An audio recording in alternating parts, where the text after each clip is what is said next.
Este programa é livre para todos os públicos. O Senhor esteja convosco. Ele está no meio de nós. Proclamação do Evangelho de Jesus Cristo, segundo João. Glória a vós, Senhor. Ao anoitecer daquele dia, o primeiro da semana, estando fechadas por meio dos judeus as portas do lugar onde os discípulos se encontravam, Jesus entrou e, pondo-se no meio deles, disse: "A paz esteja convosco." Depois destas palavras, mostrou-lhes as mãos e o lado. Então os discípulos se alegraram por verem o Senhor. Novamente Jesus disse: "A paz esteja convosco. Como o Pai me enviou, também eu vos envio." E depois de ter dito isso, soprou sobre eles e disse: "Recebei o Espírito Santo. A quem perdoardes os pecados, eles lhes serão perdoados. A quem não os perdoardes, eles lhes serão retidos." Palavra da salvação. Glória a vós, Senhor.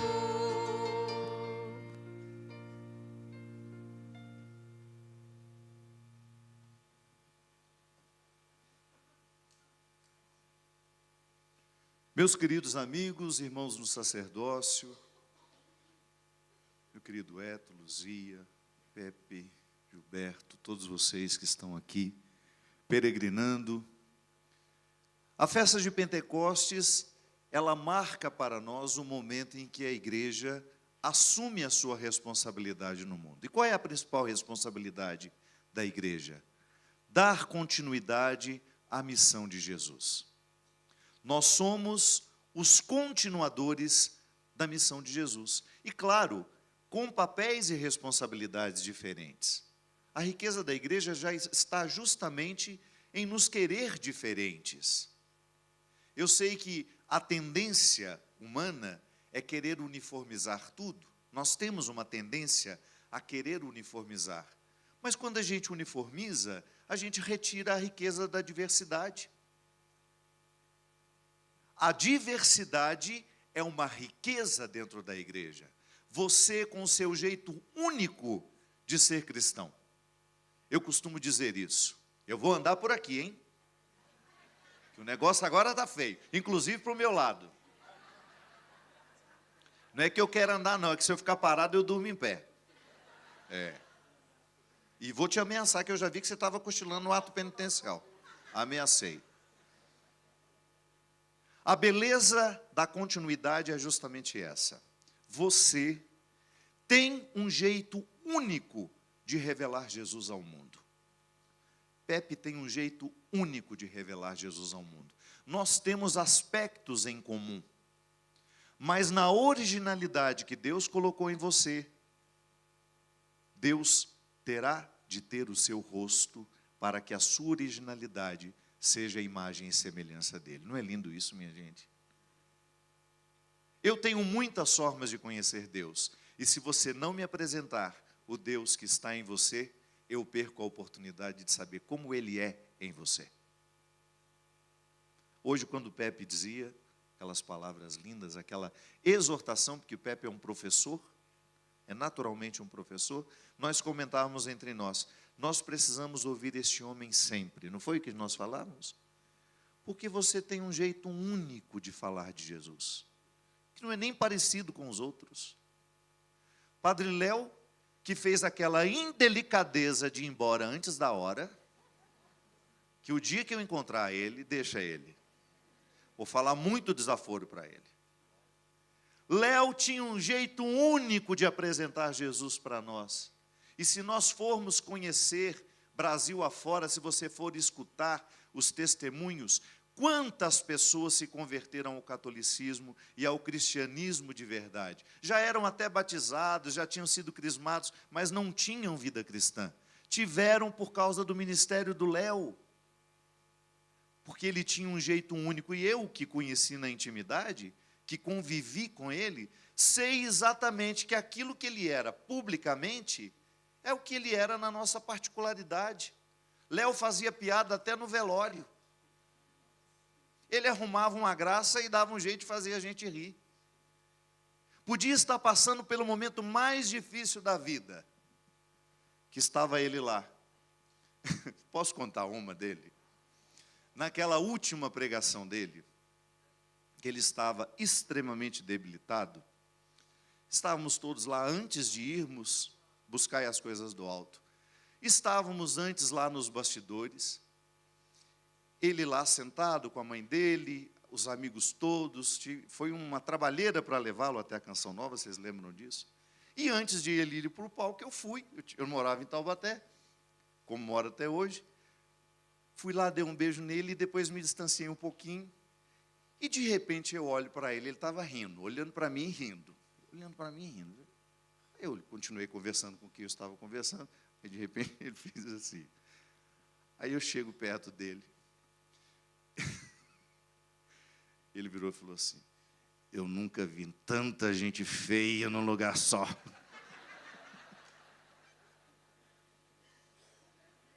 Não era típico dele isso? Léo extrai, no momento de dor, ele fazia piada das situações. E ele gostava de falar essas coisas. Nem é tanto pelo que ele achava, era a vontade que ele tinha de pôr um sorriso em quem estava com ele. Era um dom de Léo colocar o sorriso de Jesus em quem passava pela vida dele. Nós que fomos apresentados muitas vezes a um Deus sisudo, difícil, que não acha graça de nada, que pelo contrário tem pavor das nossas festas. Muitos de nós fomos educados num cristianismo que foi colocado a partir de um dolorismo, de uma tristeza profunda.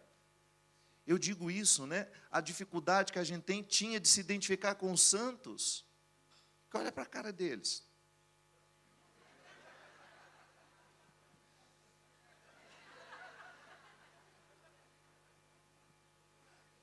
Faltava um sorriso. Foi um tempo, fez parte daquela época. Mas nós precisamos fazer os santos terem o nosso rosto hoje, para que o seu filho, quando olhar para aquela imagem, possa pensar: eu posso ser assim também. E não preciso ser uma pessoa triste para ser cristã. Então, o Léo fez um grande favor ao Brasil. Ele mostrou que Deus é sorriso, que Deus é alegria, que a alegria não é uma oposição à santidade, que você pode ter bom humor, que o bom humor não expulsa a sua caridade, não expulsa a sua santidade. Você pode muito bem conciliar dentro de você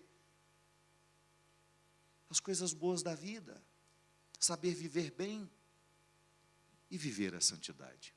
Então, se você for pensar, o que é que Deus pode contar para que você o mostre ao mundo de um jeito único? Tenho certeza que você tem. Você tem uma forma especial de mostrar Deus ao mundo, porque esta é a sua particularidade. Deus não nos quer uniformes por isso, porque é interesse dele que o mundo conheça a sua bondade, a sua misericórdia. Há pessoas que têm uma facilidade enorme de amar os pobres. Olha o trabalho que o Padre Júlio faz em São Paulo, minha gente. O Padre Júlio não olha a quem. E eu sei que às vezes ele incomoda as pessoas por ele não olhar a quem. Porque na cabeça de muitos de nós, o Padre Júlio deveria só acolher os católicos que têm a nossa cara. Ou os que passam pelos mesmos caminhos que nós passamos. Mas não foi o que Jesus mandou. O mandamento de Jesus é fazer o bem a quem passar pela sua vida. Você não tem que perguntar qual é a sua carteirinha religiosa. Não. O amor incondicional, mas nem todos nós temos o carisma para viver isso. Nem todos nós sabemos viver isso. Você vai descobrir que Deus fez na sua vida uma obra especial a partir da diferença que Ele pôs em você. Isto é a ação do Espírito. A igreja é plural. O Espírito Santo é grande o suficiente para nos querer particulares. E na minha particularidade, eu me uno à do Pepe, me uno à sua, e nós vamos criando essa corrente cristã, que vai virando um testemunho por onde a gente for. Mas alguns aspectos da igreja, nós teremos que ser iguais. Se por um lado, a nossa diversidade é respeitada, por outro, nós teremos que ter alguns pontos em comum. E o evangelho de hoje é um dos pontos dos quais nós não podemos fugir. Perdoe por onde você for. Você já tem muitas lições do evangelho para você saber que o perdão é uma regra cristã.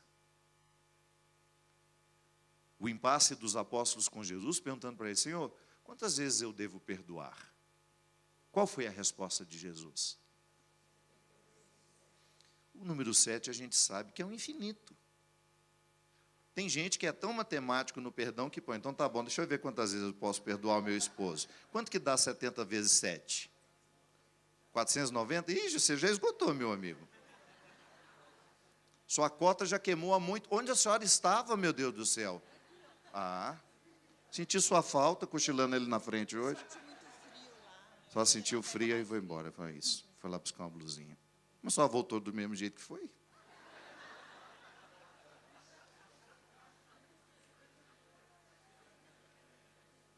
Minha gente, o combustível da vida cristã é o perdão. O dia que você disser, eu não perdoo mais você, você tenha consciência de que você deixou de ser cristão neste momento. E ninguém te obriga a ser. Eu posso muito bem dizer, eu estou cansado da cara da Rogerinha, essa história de perdoar sempre, eu não quero mais. Rogerinha, acabou nossa vida, acabou nossa amizade. Mas então eu tenho que saber que eu deixei de ser cristão naquele momento. Aquilo que eu retenho, me retém também. Me impede de ir. Aquilo que eu posso até compreender o perdão o seguinte. Por exemplo, na relação de pai e filho, não existe regra. Na relação de mãe e filho, não existe regra. Você tem que amar e perdoar sempre. Não tem outro jeito. Quando você casa, já fica diferente. Já entra na regra da reciprocidade. Você também não pode ser aquela mulher que perdoa e nunca tem um movimento do lado de lá de mudança e de retomada de vida. Porque senão você vai também viver o oposto daquilo que propõe o perdão, que é justamente a evolução. Eu perdoo não é para estagnar o outro no seu erro. Eu perdoo não é para reificar o outro no seu erro. Eu perdoo para proporcioná-lo a oportunidade de crescer. E com ele me comprometo, até o momento em que, se não existir comprometimento do lado de lá, eu preciso me posicionar. Então tá bom, a partir de agora, eu não serei mais a instância da sua permanência no pecado. Inclusive, existem passagens que nos dizem isso. Porque, às vezes, em nome do perdão, nós levamos os outros nas costas uma vida inteira e não estimulamos as mudanças que as pessoas precisam viver. Perdoar não significa você se tornar o bobo da corte. Perdoar significa você assumir uma postura de enfrentamento que proporciona ao outro a oportunidade de crescer. Agora, a medida não existe, porque nós também não podemos colocar medida para nós. É sem medida. A minha capacidade de amar e de perdoar tem que ser sem medida. Mas nos meus enfrentamentos eu preciso fazer um posicionamento para que o outro saiba que aqui existe seriedade. O perdão, minha gente, enquanto combustível que nos faz ser cristãos, ele é também o combustível que nos faz parar, avaliar e saber exatamente o que nós precisamos fazer. Esclarecimento. O perdão esclarece. porque o perdão é sempre uma instância de julgamento. Mas não é o julgamento como nós o entendemos. Eu costumo dizer que às vezes nós precisamos perdoar os nossos pais. Nós olhamos para nós, tem tanta coisa estragada que a gente não tem culpa. Quantas coisas estragadas em você, Luzia, que você foi descobrindo aos poucos, que eram consequências do tratamento que você recebeu quando criança, quando você era indefesa, quando você não tinha condições, você não tinha os filtros da maturidade para dizer, não façam isso comigo. Quantos de nós fomos estragados pela formação, pela vida que nós tivemos em casa? Aí, de repente, você começa a viver um processo terapêutico de entendimento disso, que também é um fruto do Espírito em nós. E o que você vai fazer? Um julgamento? Julgamento não corrige história. O que corrige história é o entendimento, que é um dom do Espírito. A vida espiritual vai nos levando a entender, se nós não perdoarmos o nosso passado, se nós não perdoarmos as instâncias que estiveram até o dia presente, até o momento presente, nós não somos possíveis. Se eu escolher seguir magoado com aquilo que fizeram comigo, eu nunca serei feliz. Se eu escolher seguir rancoroso com a vida, e eternamente reclamando, e eternamente culpando outras pessoas pelo resultado infeliz que eu sou, eu preciso viver aquele enfrentamento que me coloca diante das situações, e às vezes são até enfrentamentos imaginários, porque as pessoas já até morreram. Elas não estão aqui para ouvir o que a gente precisa dizer, mas a gente faz aquele enfrentamento e perdoa aquelas situações, e perdoa aquelas realidades que antes nos escravizavam, e você segue mais leve.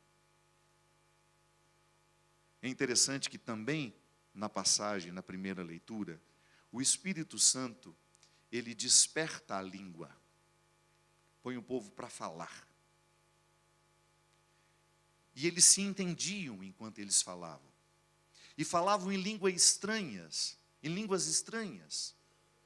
O entendimento que acontece no momento que a gente aprende a dizer.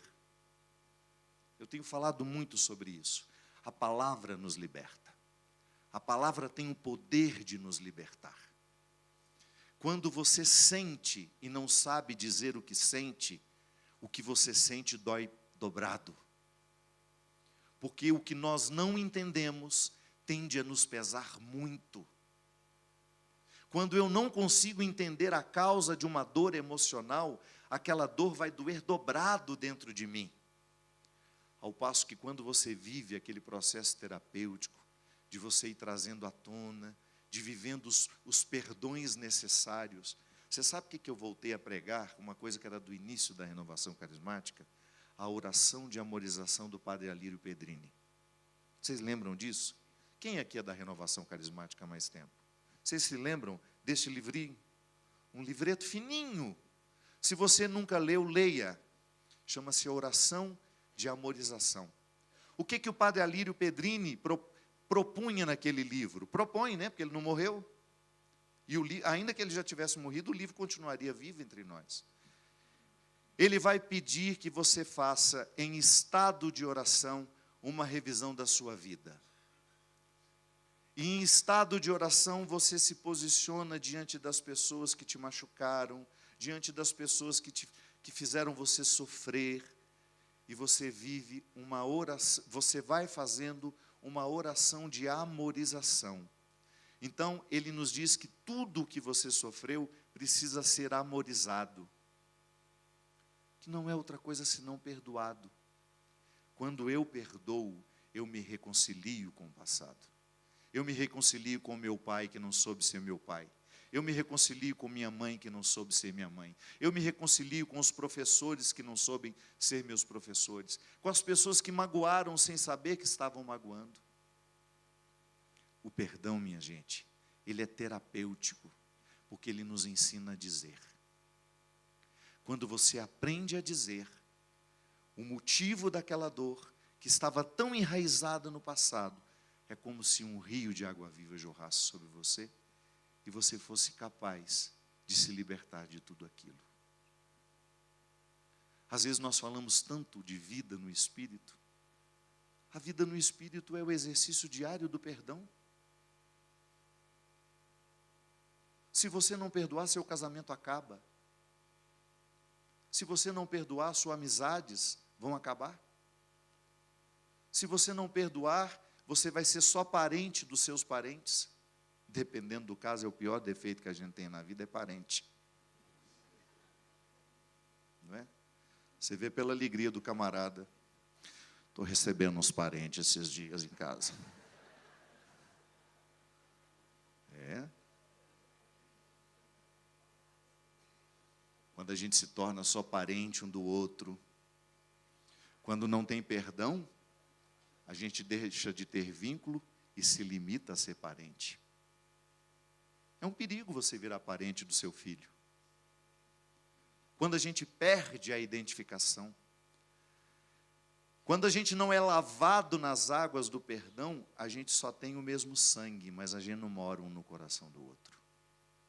Isso é a ação do Espírito. Porque eu, por natureza, não sou capaz de perdoar. Por minha natureza, se eu for fazer as equações aqui, eu tenho 1000 motivos para não perdoar fulano de tal. Porque eu lembro até hoje, ele fez isso. E quando eu junto tudo isso, dá um ição. É motivo de sobra para eu não perdoar. Aí o Espírito Santo dilui a minha matemática. Quem vive no Espírito Santo é péssimo em matemática. Não soma erro dos outros. Quem vive no Espírito Santo esquece com uma rapidez. Aí eu digo, Renato, por que foi mesmo que nós brigamos? Não lembro mais não, você lembra? Aí o outro magoadinho lá não foi, eu lembro.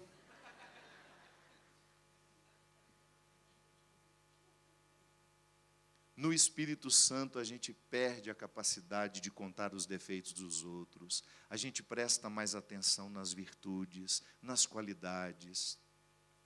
A gente modifica até a maneira de falar. Você sabe que tem umas técnicas que são muito importantes para quem trabalha em equipe, né? Digamos que você, a Marise, está trabalhando comigo e ela trouxe um resultado de um trabalho que ela fez com muito esforço. E eu não gostei do resultado. Qual que é a minha tendência? A falar primeiro de quê? Do que eu não gostei. Mas aí a Marise chega, e porque o Espírito está me conduzindo, eu falo, Marise, você é uma pessoa tão especial.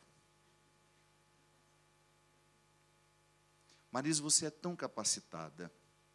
Eu tenho um prazer de ter você na minha equipe. Mas há um detalhezinho desse trabalho que você fez que eu acho que a gente poderia rever. Não é diferente? Completamente diferente. A dinâmica do perdão vai nos ensinar que nós precisamos saber colocar a moldura nas palavras. Às vezes você está dizendo tudo com muita razão, mas a maneira como você está dizendo retira a razão do que você está dizendo. A forma como nós escolhemos falar pode condenar muito o conteúdo daquilo que a gente precisa falar. Você como líder, você sabe disso. Na hora que precisa chamar a atenção de uma pessoa, como é difícil você entender que a chamada de atenção é uma postura amorosa que você precisa ter dentro do processo.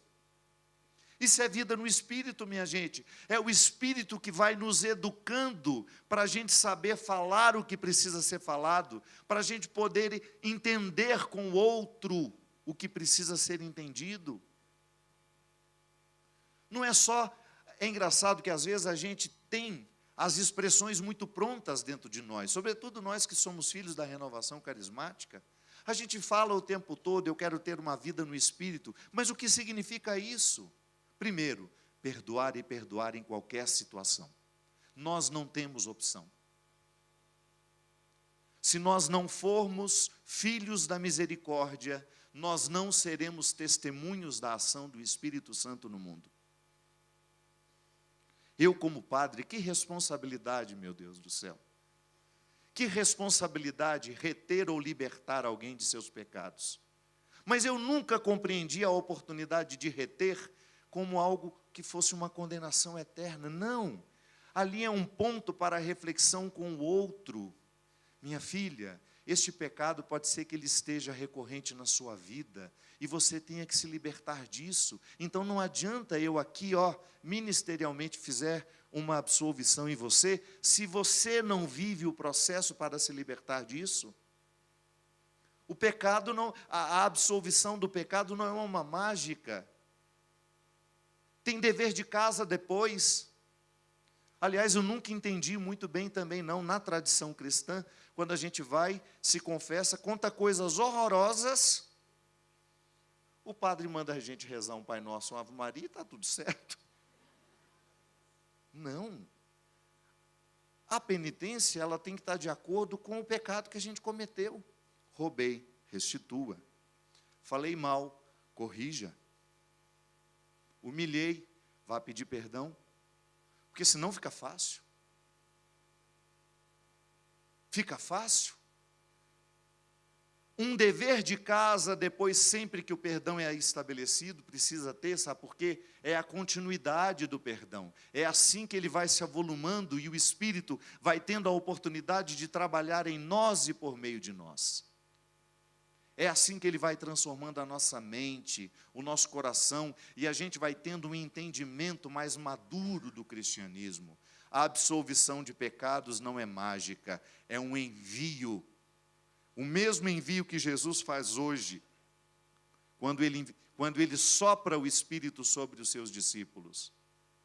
A cada perdão recebido, eu sou enviado mundo afora para levar o perdão aos que precisam ser perdoados, para levar o alento aos que precisam ser alentados, o consolo aos que precisam ser consolados. Não é um presente que eu pego e guardo para mim, não. É um movimento de abertura. A ação do Espírito em nós está em justamente nos colocar no exercício da continuidade. Ele nos envia. Nós seremos, a partir de agora, os instrumentos por onde o perdão vai passar.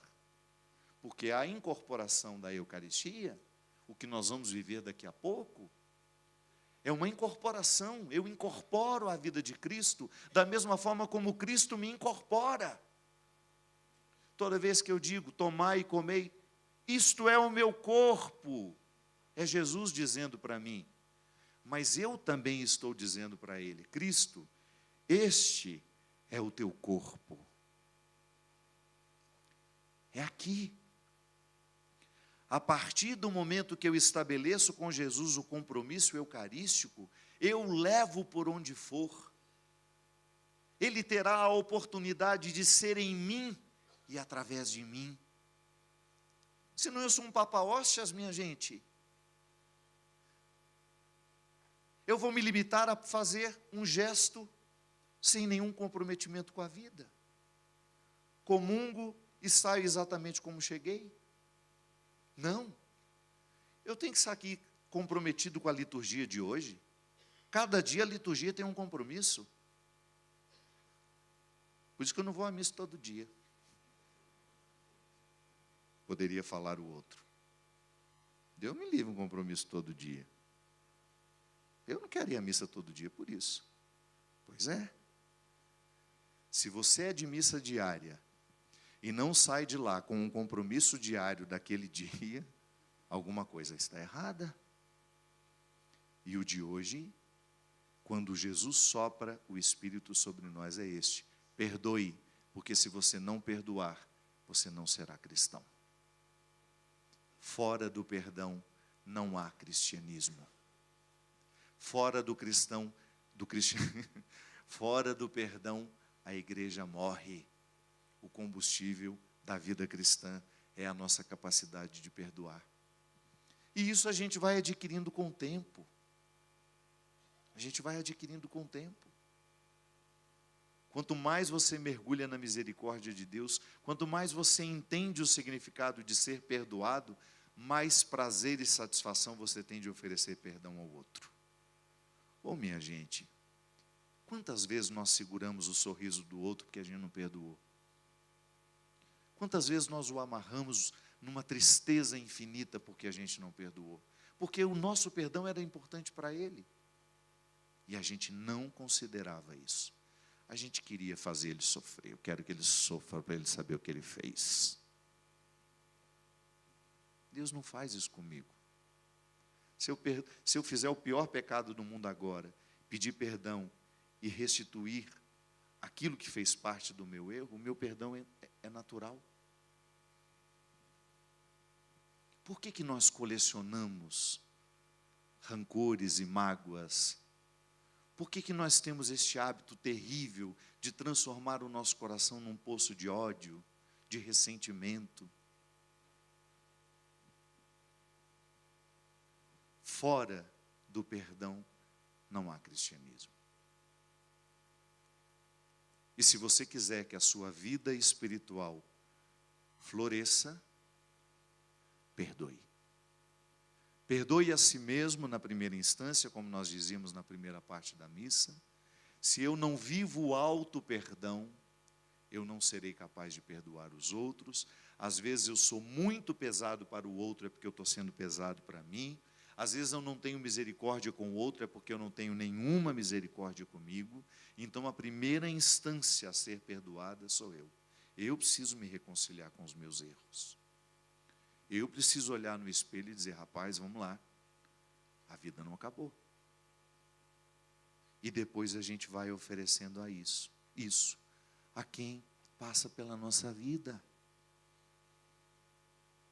E às vezes, minha gente, o que o outro precisa de nós é tão pouco. Eu fiquei pensando hoje, a partir do testemunho do Gilberto, como essa frase muda a vida de uma pessoa. Jesus ama você. Quando a gente escuta isso na hora certa, toda vez que a gente liga para o Gilberto, ele atende assim, Jesus te ama. Por que esse homem tanto fala isso? É porque foi a frase que mudou a vida dele. Eu vou encerrar, porque eu me lembrei de uma historinha muito simples que eu vivi na minha primeira Semana Santa de padre. Eu estava fazendo na minha cidade, eu fiz questão de ser o pregador lá, eu que cresci ouvindo os pregadores na minha cidade, aquelas pregações em praça pública. Estava celebrando lá, aquela Semana Santa muito especial para mim. E teve um dia que eu estava atendendo,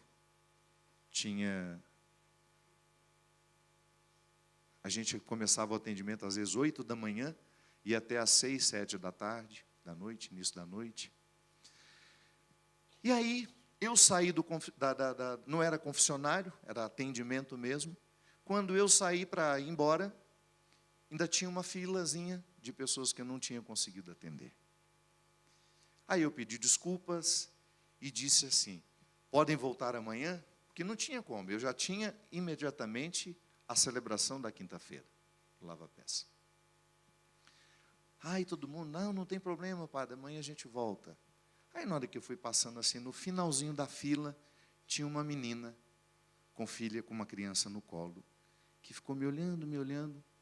Sabe quando você percebe que aquela pessoa não pode ir embora? Sabe quando se estabelece uma comunhão que você não consegue explicar, Pepe? Imediatamente aquela menina me arrebatou. Uma menina jovenzinha com aquela criança no colo. Eu falei, você se importa de eu atender só ela? Aí as pessoas que estavam, não, claro que não. Aí fui, tomei ela pelo braço, voltei lá dentro e eu sentei. Eu nunca mais vou me esquecer do que aquela menina fez comigo. Ela imediatamente falou assim, eu não vou tomar muito tempo do senhor. Anteontem, eu estava passando, depois de um dia inteiro, procurando um lugar para eu ficar. Eu tenho 17 anos, o pai da minha criança sumiu, eu não sei onde ele está, tem mais de 3 meses que ele sumiu, eu não tenho parentes por aqui, meus familiares são todos do norte. E eu estou há uns 15 dias procurando um emprego onde eu possa ficar com a minha filha, mas eu não consigo porque as pessoas não querem me hospedar com a minha filha. E eu estava passando, o senhor estava fazendo uma pregação, que o senhor olhava para as pessoas e dizia assim: você vale a pena.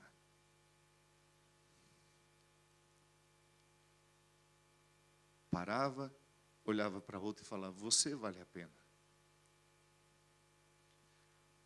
Aí eu perguntei à moça que estava parada e dizia assim: quem é esse padre? Ah, é o padre Fábio, ele é daqui de Formiga e foi ordenado agora. Aí eu procurei saber onde o senhor estava. Aí eu estou aqui há 2 dias nessa fila esperando pelo senhor. Imediatamente eu pensei: você quer que eu te ajude a encontrar algo? Não, não, não, não. Ela me parou assim no meio. Não, não, não, não. Eu estou há 2 dias, padre, atrás do senhor, porque eu só queria que o senhor dissesse para mim que eu valho a pena.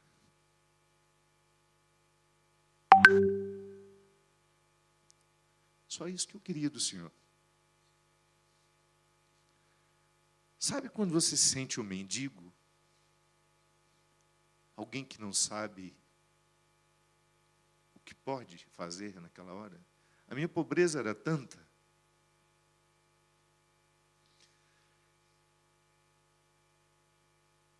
E aí ela continua assim: o senhor não pode imaginar como eu estou humilhada pela vida. O senhor não pode imaginar como é triste de não saber o que será daqui a alguns dias quando eu for despejada da casa onde eu estou. E eu estou me sentindo um lixo. Aí eu só queria isso, padre Fábio, obrigado. Se o senhor puder falar isso por mim. Aí eu me levantei, abracei como se eu estivesse abraçando uma filha e disse o que ela precisava ouvir. Ô, minha filha, você vale a pena. Essa menina chorava, chorava, chorava, chorava, chorava, chorava. Foi. Ela chorava, chorava e eu tentava entender o sentido de tudo aquilo.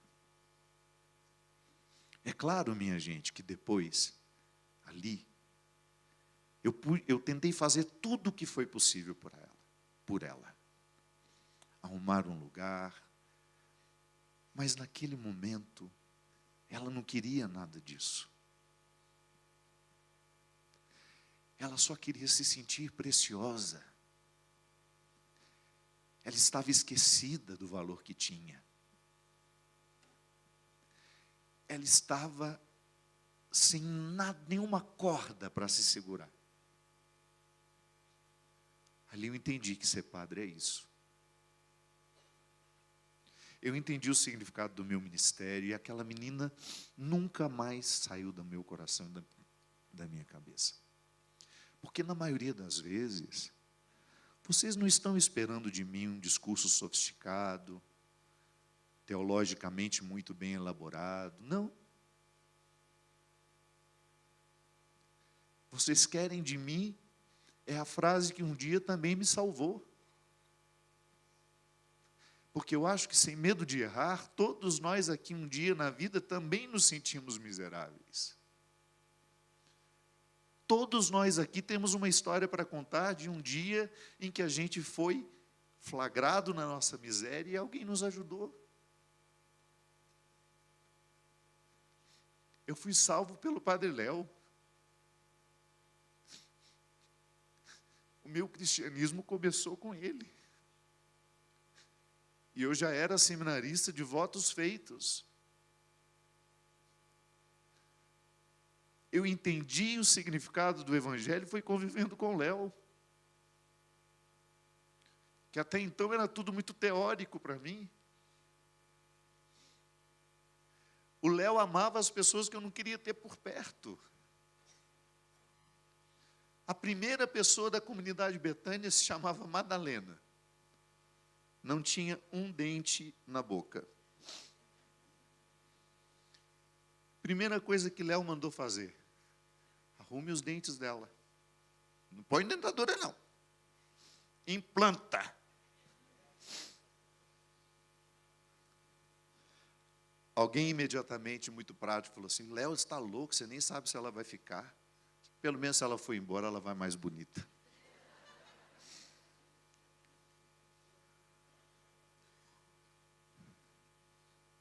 O Léo nos amava assim. E um dia eu descobri que se eu não fosse assim, o meu ministério não daria frutos. Você sabe por quê, minha gente? A dor que mais dói no coração do povo é a dor de não conhecer o Deus que é amor. A ferida mais aberta é o povo que precisa ser perdoado, que precisa ser abraçado, que precisa ser acolhido. Porque todos nós estamos tendo 1000 motivos para desanimar. E se a gente não tem a presença de um Deus que nos sustenta no momento do desânimo, se a gente não tem a presença de um Deus misericordioso que nos entende, que nos perdoa e que nos motiva a fazer o mesmo, nós não damos conta. Eu não tenho jeito de ser padre de outra forma. Eu sou apedrejado o tempo todo. Me acham isso, aquilo, que eu estou onde não deveria estar. Ixi, eu não estou nem na metade do que eu deveria estar. Eu não fui nem na metade dos lugares que eu preciso ir. Porque lá onde a miséria está, a miséria moral, a miséria espiritual, é fácil ser padre para os beatos e beatas que passam o tempo todo diante de mim e me pedem a bênção. Uma vez também lá no Colégio São Luís, o Léo atendia confissões horas e horas seguidas. Aí ele chegou lá em casa e me contou uma história linda. Tinha um rapaz lá, na hora que eu saí, né? E ele sentado meio de longe, desconfiado. Aí eu passei pelo: o que você veio fazer aqui, rapaz? O Léo perguntando para ele. Eu vim aqui procurar um tal de Padre Léo. Minha mãe mandou eu vir aqui, ele não queria, não sei o quê. Ela falou que eu tenho que confessar com ele. Aí o Léo virou e falou assim: vai nada. O que você quer falar com ele? Não, eu não quero falar nada não. Mas o que você acha que a sua mãe acha que sua mãe, que você tem que falar com ele? Ela achou que eu tenho que falar isso, falar aquilo, papapá. Mas você fez isso mesmo? Fiz. Não sei o quê, papapá, papapá, papapá. Aí contou tudo. Aí ele no finalzinho falou assim: você acha que eu tenho que ir lá falar com ele mesmo? Eu falei: vai nada, rapaz. Eu mesmo te absolvo. Pôs a mão na cabeça do menino. Pôs a mão na cabeça do menino e fez a oração da absolvição. Aí ele: eu sou o Padre Léo.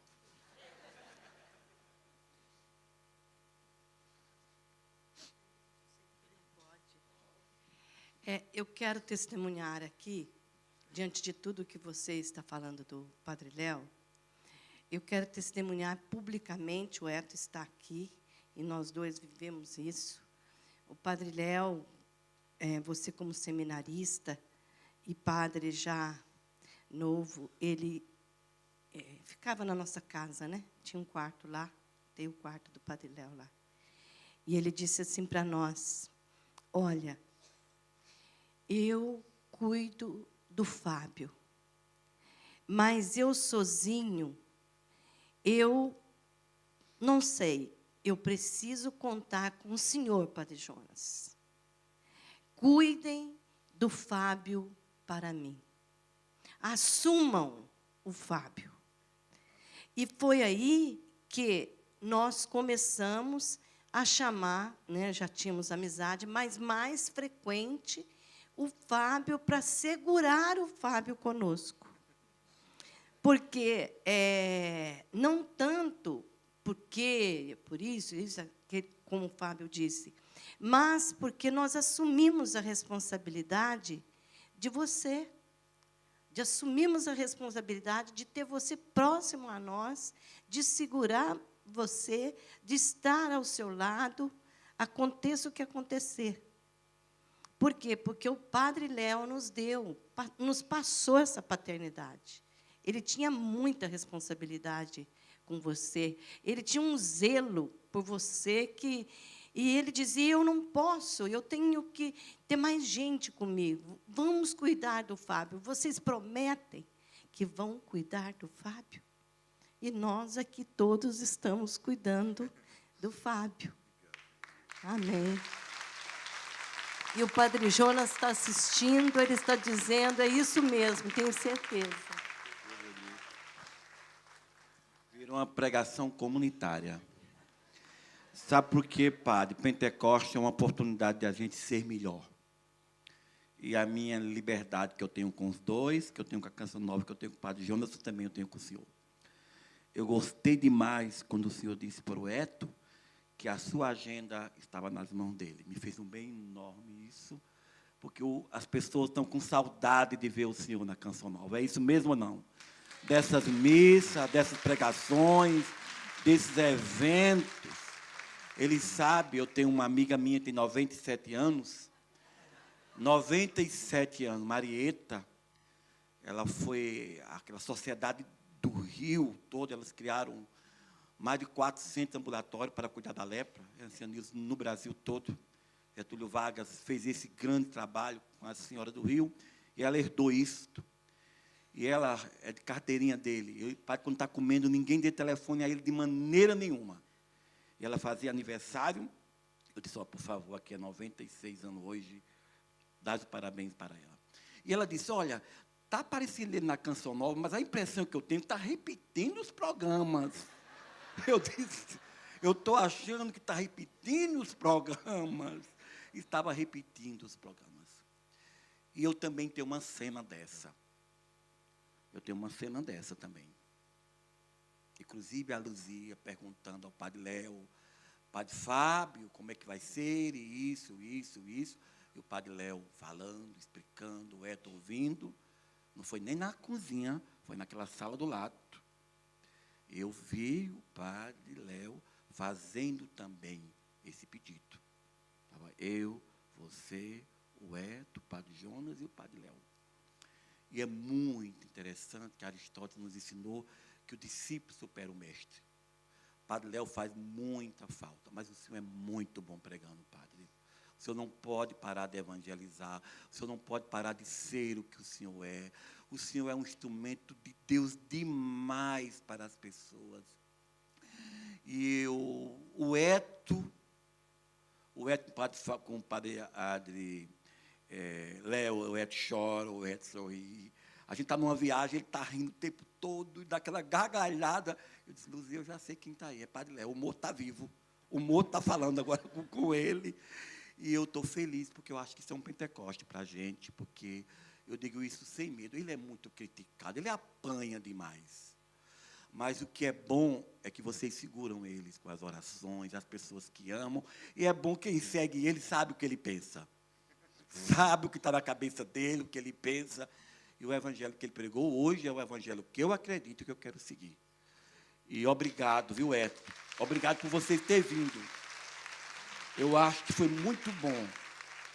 Foi muito bom eu ter ouvido aquela tarde, ele dá aquele grito: diga ao Gilberto que eu não aguento mais ficar dentro de casa. E ele veio, acho que foi bom você ter ouvido o Padre Léo, foi bom você ter almoçado hoje. Não tem um contatozinho não para assinar logo como testemunha não, por favor. Obrigado. É isso.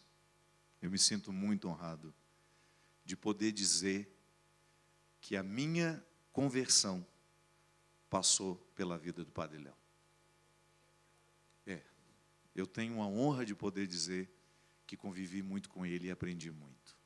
Aquilo que eu considero importante na minha vida e hoje, como padre, eu devo muito, mas muito mesmo a ele. E é isso, minha gente. Não é diferente comigo, nem com você. Eu tenho certeza que o Léo já fez um caminho lindo na sua história. Quem aqui já não teve um encontro pessoal com Jesus a partir de uma pregação daquele homem, né? Em toda e qualquer oportunidade que você tiver, evangelize assim. Na maneira mais simples, abraçando o outro e dizendo que Deus o ama. Ninguém erra quando faz isso. A gente erra quando é moralista, quando dá lição de moral. A gente erra quando grita regras. O legalismo que o Pepe falou hoje, o legalismo mata a gente. Quando você quer impor ao outro uma regra que ele nem soube amar ainda. A gente só obedece o que ama. Então, antes de querer a obediência do outro, queira que ele ame primeiro. Não apresente o cristianismo ao seu filho se não for pela via do amor. Apresente-o ao Deus amor, e depois o Deus da justiça se manifesta naturalmente, porque não existe amor sem justiça. Encontre-o e ofereça-o. Deus ama você. E hoje, se eu pudesse abraçar um por um e dizer, você vale a pena, eu sei que estaria fazendo o meu melhor. Viu? Esta é a forma mais eficaz de evangelizar, abraçando o outro e dizendo que ele vale a pena. Vocês não imaginam de como as pessoas estão desacreditadas disso. Faça isso agora. Você pode? Dê um abraço em quem está do seu lado. Diga que ela vale a pena. Você vale a pena, minha filha. Muito.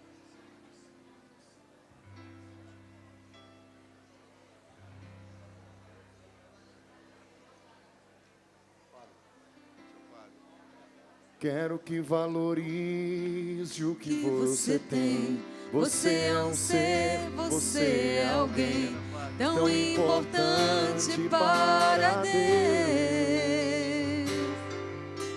Chega de ficar sofrendo angústia e dor nesse seu complexo inferior, dizendo às vezes que não é ninguém.